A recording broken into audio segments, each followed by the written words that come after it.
taking dope is a doper's attitude. It's like a freak.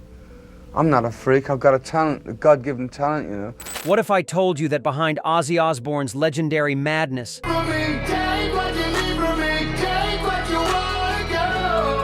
some of rock's biggest names were absolutely seething with jealousy? That's right. While the Prince of Darkness was biting the heads off bats and urinating on the Alamo, that you bit the head. Oh, don't. I want to bite the head of that monkey, you know. fellow musicians were quietly plotting and publicly throwing shade at the Birmingham bad boy who somehow turned insanity into a multi-million-dollar empire. From metal gods who watched their technical prowess get overshadowed by Ozzy's theatrical chaos to shock rock pioneers who saw their life's work reduced to footnotes in the Ozzy story. Bitterness on both parts, but I've got to be truthful to you. He's one of the greatest all time. Today we're diving deep into the bitter rivalries, backstage confrontations, and career-ending feuds that erupted when fellow artists realized they'd been outplayed by a guy who could barely remember his own lyrics. We've got alleged death threats, stolen concepts, passive-aggressive interviews, and industry insiders spilling tea about which rock legends genuinely despised Ozzy's success. Some of these rivalries got so intense they nearly destroyed careers, while others played out in the press for decades. So buckle up, because we're about to expose the 6 musicians who were absolutely green with envy over Ozzy Osbourne's reign of terror. Trust me, number 1 will completely shock you. 6. Ronnie James Dio. When Ronnie James Dio stepped into Black Sabbath in 1979, he thought he was getting his big break.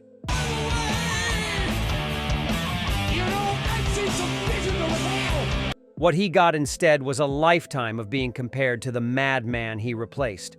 Luckily, in the interim between leaving Rainbow and sorting out another career of sorts, I was fortunate enough to meet And according to industry insiders, Dio absolutely hated it.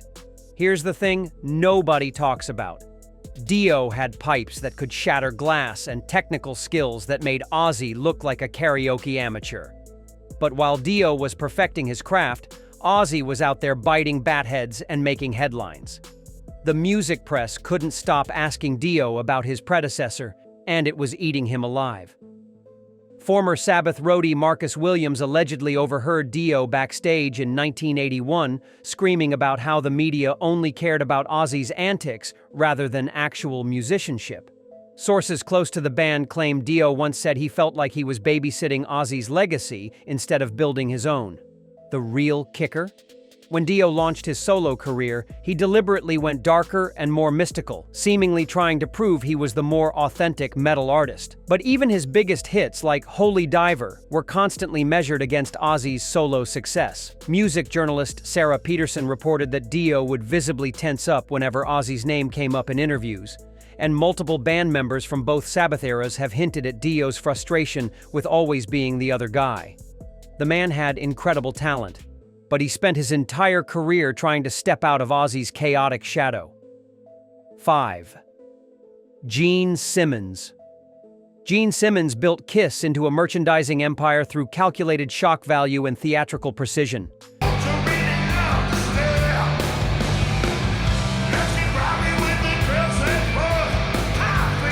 Then along came Ozzy Osbourne, stumbling around drunk, genuinely losing his mind, and somehow becoming more famous than the demon himself. According to multiple sources, Simmons was absolutely furious. Prince of Darkness, but a loving father, dedicated husband. Sharon and Ozzy have been together decades and decades. The breaking point allegedly came during a 1984 backstage encounter where Simmons watched Ozzy get mobbed by fans, while Kiss members walked by unnoticed. Former Kiss roadie Danny Martinez claims Simmons muttered something about rewarding mental illness and stormed off. What really got under Simmons' skin was the authenticity factor. Kiss had spent years perfecting their stage personas, complete with makeup tutorials and choreographed fire breathing. Meanwhile, Ozzy was just being genuinely unhinged and audiences ate it up. Music industry executive Linda Foster remembers Simmons complaining at a 1985 industry party that Ozzy was getting credit for showmanship when he was just having public breakdowns. The jealousy became public during interviews, where Simmons would take passive-aggressive shots at musicians who relied on controversy over musical ability. Former MTV producer James Richardson revealed that Simmons once pitched a Kiss reality show specifically because he was livid about the Osbourne success. Perhaps most telling was Simmons's reaction to Ozzy's Rock and Roll Hall of Fame induction.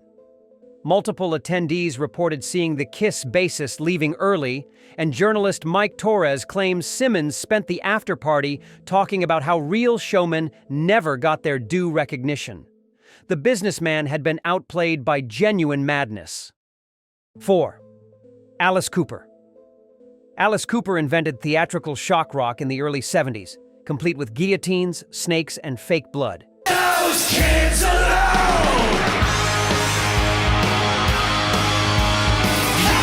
He was the original dark showman who mixed horror with hard rock. Then Ozzy Osbourne came along, took it to genuinely disturbing levels, and suddenly Cooper looked like a Vegas entertainer in comparison. Great guy. You know Alice. Yeah, he's one of the nicest guys in rock and roll, man. If you're watching this, Alice, I love you. The tension allegedly started building in the late 70s when Cooper watched his carefully crafted theatrical horror get overshadowed by Ozzy's authentic chaos. Former Alice Cooper band member Dennis Dunaway claims Cooper was genuinely frustrated that audiences preferred Ozzy's unhinged reality over his polished vaudeville act.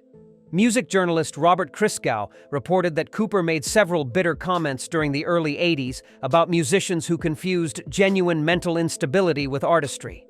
The implication was clear. Cooper saw himself as the real artist, while Ozzy was just having public meltdowns. The rivalry intensified when MTV started heavily rotating Ozzy's videos, while Cooper's more elaborate productions got less airtime. Former Alice Cooper tour manager Rick Williams alleges that Cooper once watched an Ozzy performance and said the audience was too stupid to appreciate real theatrical craftsmanship. Perhaps most damning was Cooper's response to Ozzy's bat-biting incident. While publicly calling it unfortunate, industry insiders claim Cooper privately fumed that his years of perfecting shock rock were being reduced to footnotes because some drunk guy accidentally bit a real bat instead of a fake one.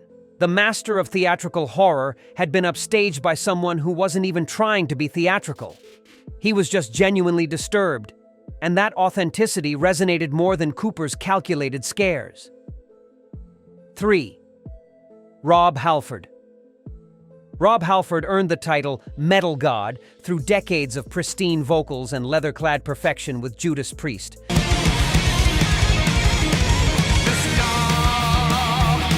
But while Halford was busy being technically flawless, Ozzy Osbourne was stumbling through performances and somehow becoming the face of heavy metal. According to multiple industry sources, this drove Halford absolutely insane. The jealousy reportedly started during the early 80s when Judas Priest was outselling Black Sabbath, but Ozzy's solo career was getting all the media attention. I mean, you know, I've always said if people want to see it, we'll do it. And if they don't want to see it, we'll... Former Priest roadie Tommy Henderson claims Halford would obsessively read Ozzy coverage and complain about how sloppy performances were being celebrated over musical precision. What really stung was the mainstream crossover. Judas Priest had been perfecting metal for years, but Ozzy appeared on MTV with Sharon managing his career and suddenly became a household name. Music executive Patricia Collins remembers Halford at a 1983 industry party saying that real metal musicians were being overshadowed by carnival acts. The breaking point allegedly came during the 1989 Grammy nominations when Ozzy received multiple nods while Priest was ignored. Former CBS Records employee Michael Torres claims Halford stormed out of a label meeting after executives praised Ozzy's commercial appeal over Priest's musical integrity. Perhaps most telling was Halford's reaction to the Osbournes' television show. Multiple sources report that the metal god was livid about heavy metal being reduced to reality TV comedy. Former Priest manager Bill Aucoin allegedly overheard Halford saying that decades of serious metal artistry were being destroyed by one family's domestic chaos, and the genre would never recover its credibility. 2. David Lee Roth. David Lee Roth was rock's ultimate party animal and showman throughout the early 80s. Wow! Yeah, yeah! Woo! Running with the devil. His acrobatic stage presence and larger-than-life personality made Van Halen superstars.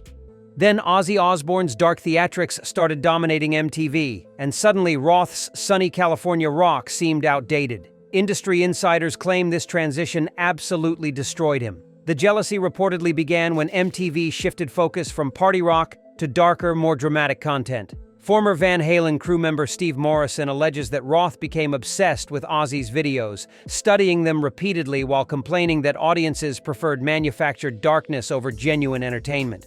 What really ate at Roth was the longevity factor. While his solo career struggled after leaving Van Halen, Ozzy continued thriving despite being older and seemingly less coherent. Music journalist Lisa Anderson remembers Roth at a 1987 industry event bitterly commenting that talent meant nothing when audiences preferred watching someone self-destruct. The breaking point allegedly came during the late 80s when Roth's elaborate solo productions flopped while Ozzy's simpler, darker approach dominated charts. Former Atlantic Records executive James Patterson claims Roth spent entire meetings ranting about how real showmanship was being replaced by psychiatric exhibitions. Perhaps most damaging was Roth's reaction to the Osbournes' success. Multiple sources report that he was genuinely devastated seeing Ozzy achieve massive mainstream fame through reality television while his own comeback attempts failed. Former manager Pete Angelus allegedly overheard Roth saying that decades of perfecting rock showmanship meant nothing compared to one madman's domestic chaos. 1. Marilyn Manson. Marilyn Manson built his entire career on calculated controversy and shocking imagery. Moving on. Clearly modeling himself after Ozzy Osbourne's playbook. But here's the twisted part.